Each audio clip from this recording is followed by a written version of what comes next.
अकेलापन हमारी आत्यंतिक नियति है, उससे बचने का कोई उपाय नहीं। अकेले हम हैं और बचने की जितनी हम चेष्टाएं करते हैं वही तो संसार है। और बचने की चेष्टाएं सब व्यर्थ हो जाती हैं, वही तो वैराग्य है। और जब हम बचने की सारी चेष्टाएं छोड़ देते हैं, वही तो ध्यान है। अकेले हम हैं और चाहते हैं कि अकेले ना हो, यहीं से भूल शुरू होती। क्यों? अकेले होने में क्या कठिनाई है? अकेले होने में बेचैनी क्या है? अकेले होने में भय क्या है? अकेले होने में बुराई क्या है? अकेले होने में दुख तुमसे किसने कहा है? जानने वाले तो कुछ और कहते हैं। पूछो नानक से, कबीर से, मलुक से, पूछो दुलंदास से। जानने वाले तो कुछ और कहते हैं। जानने वाले तो कहते हैं कि उस परम एकांत में ही आनंद की वर्षा होती, अमृत के मेघ झरते, हजार हजार सूरज निकलते उस परम एकांत में ही।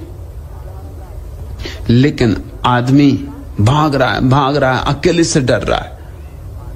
हमें बचपन से ही अकेले होने का भय पकड़ा दिया गया है। किसी बच्चे को मां बाप अकेला नहीं छोड़ते, कोई ना कोई मौजूद होना चाहिए। मनोवैज्ञानिकों के हिसाब से तो मोक्ष की खोज गर्भ के एकांत, शून्य, शांत विराम की खोज है। मनोवैज्ञानिक ये भी कहते हैं कि आदमी जो सुंदर सुंदर घर बनाता है, वो भी उसी गर्भ की आकांक्षा में बनाए जाते। अच्छा मकान बनाते हैं, अच्छा कमरा बनाते हैं, उसमें खूब फर्नीचर सजाते हैं, गद्दे गद्दियां लगाते हैं। जितना भी स्वागत करता हुआ मालूम पड़े, जितना ही विश्रामपूर्ण हो, उतना ही अच्छा लगता है।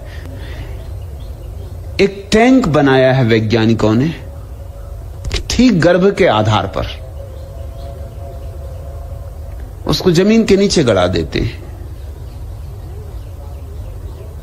गहन अंधकार होता है उसमें, साउंड प्रूफ होता है, उसमें कोई आवाज बाहर से भीतर नहीं आती।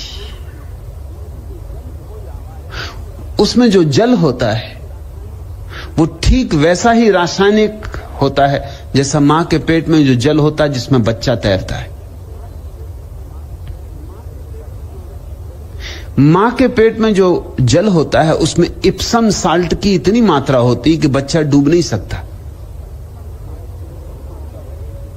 जैसे तुमने सुना होगा यूरोप में डेड सी सागर है, उसको इसलिए मुर्दा सागर कहते हैं कि उसमें कोई डूब नहीं सकता। उसमें मछली भी नहीं होती, क्योंकि मछली भी डूब नहीं सकती उसमें। मछली को होने के लिए डूबना तो जरूरी है, वो पानी के भीतर रहेगी, उसमें कोई डूब ही नहीं सकता। उसमें इप्सम साल्ट की इतनी मात्रा है कि तुम बिना तैरने वाले को फेंक दो तो भी उसके ऊपर ही उतराता रहेगा। शरीर से पानी का वजन ज्यादा है, शरीर हल्का पड़ जाता है। मां के पेट में इप्सम साल्ट की इतनी मात्रा होती है कि छोटा सा बच्चा नहीं तो कभी का डुबकी खा जाए, पेट में पानी ही पानी भरा रहता। वो जो मां का पेट इतना बड़ा दिखाई पड़ता है, उसमें तुम ये मत सोचना कि इतना बड़ा बच्चे की वजह से दिखाई पड़ता,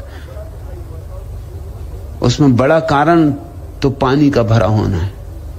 और तुमने देखा जब स्त्रियां गर्भवती होती तो नमक ज्यादा खाने लगती, उनको नमकीन चीजें पसंद आने लगती। उसका कुल कारण इतना है कि वो पानी जो भीतर पेट में भरा, उसको नमक ही नमक चाहिए। जितना नमक मिल सके उतना अच्छा।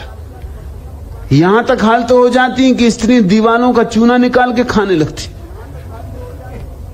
मिट्टी खाने लगती, सौंधी मिट्टी जिसमें थोड़ा सा नमकीन स्वाद होता है। गांव की स्त्रियां तो अक्सर खेत की मिट्टी खा लेती।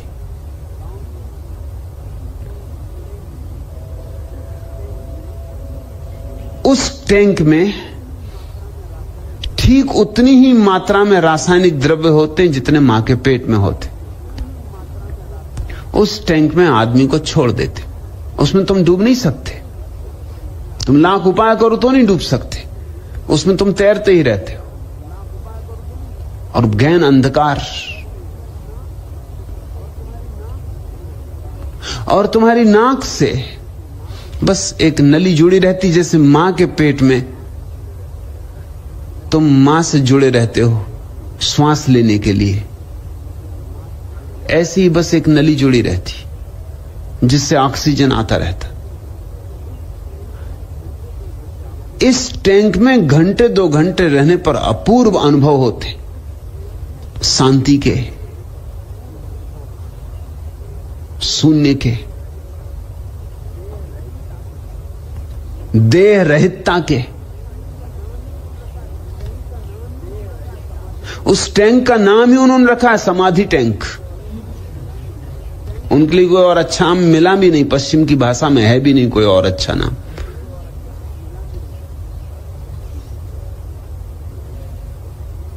उस टैंक में कुछ अर्थ तो है, वैज्ञानिक अर्थ है। उसमें जो 2-3 घंटे रह आता है, उसको पहली दफा फिर से पुनः याद आ जाती मां के गर्भ में रहने की, और उस शांति की, उस आनंद की।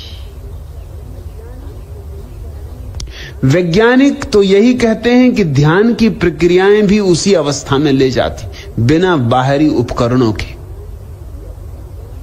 ध्यान की प्रक्रिया भी उसी अवस्था में ले जाती। मोक्ष की, स्वर्ग की खोज भी उसी की खोज है। घरों में भी हम जो अपने कमरों को बनाते हैं वो इस ढंग से बनाते हैं कि वो सब तरह से हमें उत्तप्त रखें, प्रसन्न रखें, प्रफुल्ल रखें, शांत रखें। मगर अब तक ठीक ठीक मां के पेट का अनुभव, कोई भी चीज पूरी तरह नहीं दे पाई है।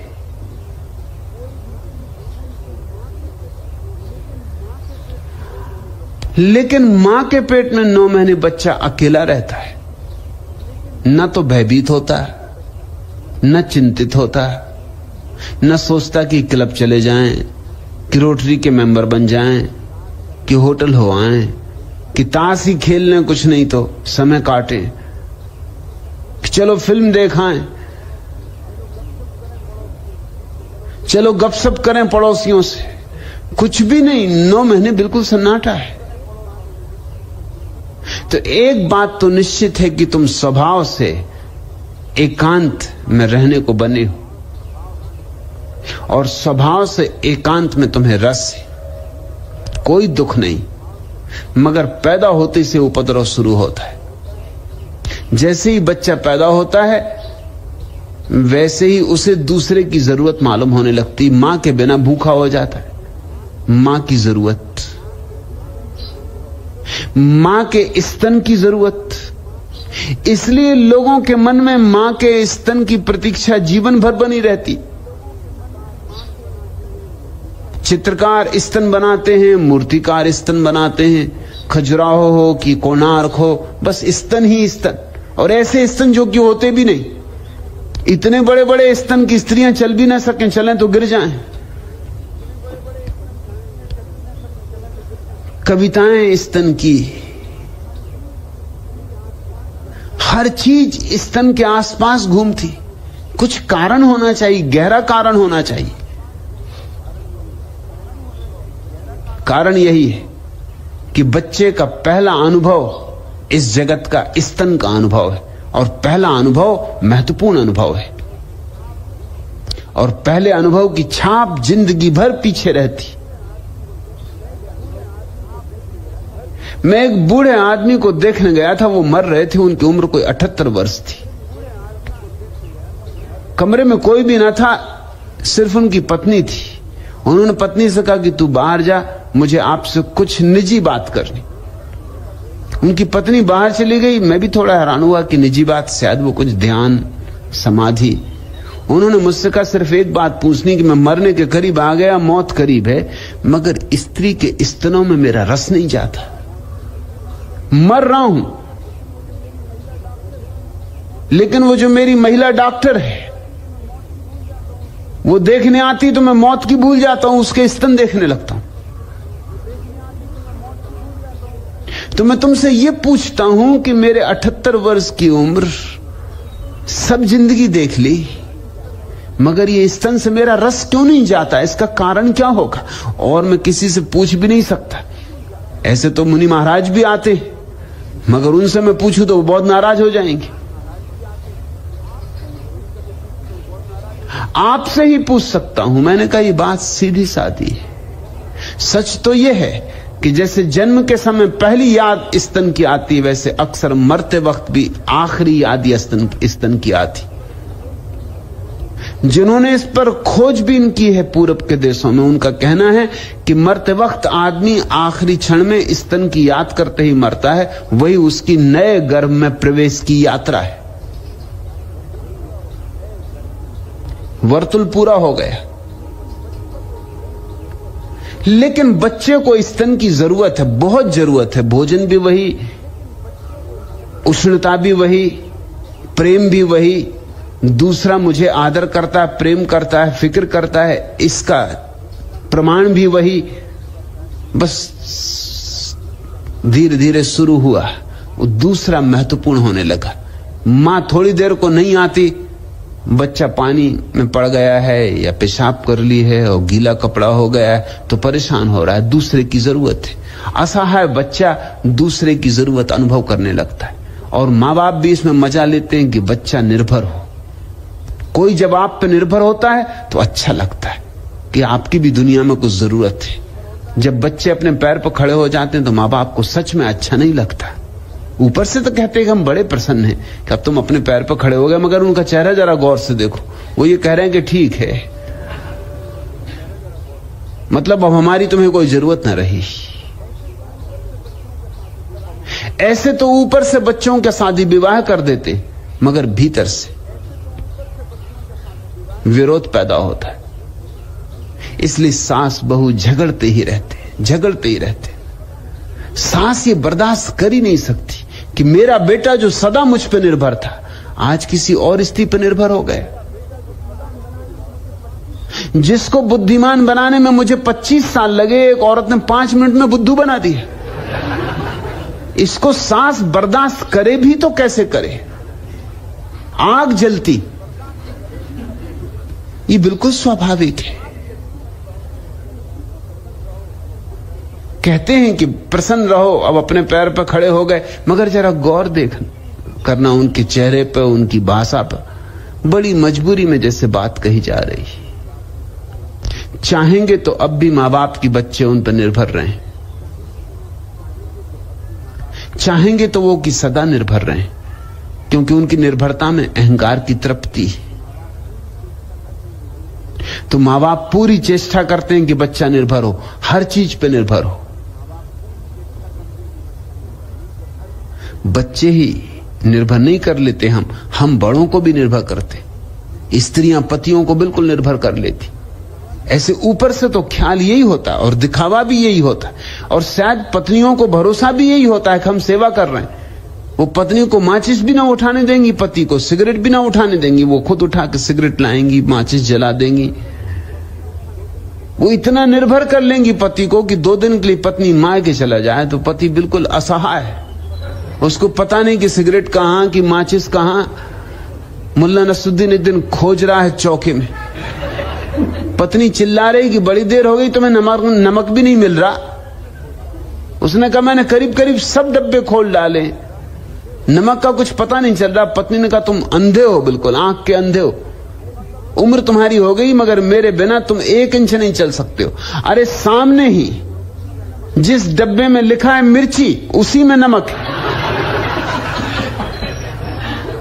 स्त्रियों के अब अपने ढंग होते कि लिखा है मिर्ची और रखा है नमक, ये उनका सीक्रेट कोड है। ये पति लाख सिर मार के मर जाएं, कितने ही शब्दकोशों में देखें, मिर्ची कहीं भी नमक नहीं। पति को बिल्कुल निर्भर कर देना जरूरी है। पति भी पत्नी को निर्भर कर लेता अपने ढंग से, गहने लाके, नई साड़ियां लाके। ये एक दूसरे की निर्भरता पर जी रहा जगत है। यहां हम एक दूसरे को निर्भर करते हैं क्योंकि अच्छा लगता है कि हम पे इतने लोग निर्भर हैं। जितने ज्यादा लोग तुम पे निर्भर हैं, तुम उतने बड़े मालूम पड़ते हो। मगर ध्यान रखना, जब तुम दूसरों को निर्भर करोगे तो दूसरे तुम्हें निर्भर करेंगे। यहां गुलामी पारस्परिक होती। स्वतंत्र होना हो तो किसी को निर्भर मत करना और किसी के निर्भर मत होना।